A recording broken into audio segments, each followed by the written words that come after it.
Hi, I'm Rose. I'm 40 years old and I'm proud to be an OFW for 16 years and I'm proud to be a mother of 3 kids and I am currently graduating students of Infinity Skills. Bilang may pangarap din sa buhay na kapag asawa ko ng maaga at nagkaroon ng anak, mas pinili ko silang makatapos bago yung pangarap ko.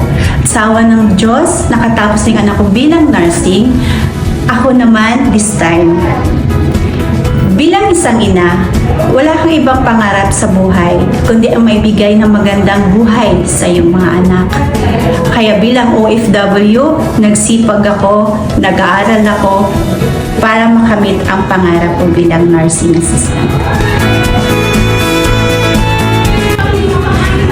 Nag-i-enjoy po talaga ako dito sa Infinity Skills. Gawa ng ang mga instructors, mga staff, very kindness po sila. Especially to my prof, Sir Mark, Sir Margie. Napaka-accommodating po nila at mababait po sila sa kanilang mga students. At para po sa mga magulang na kagaya ko, may pagkakataon pa po kayong mag-aral. Huwag po kayong mawala ng pag-asa. Kaya dito na po kayo sa Infinity Skills.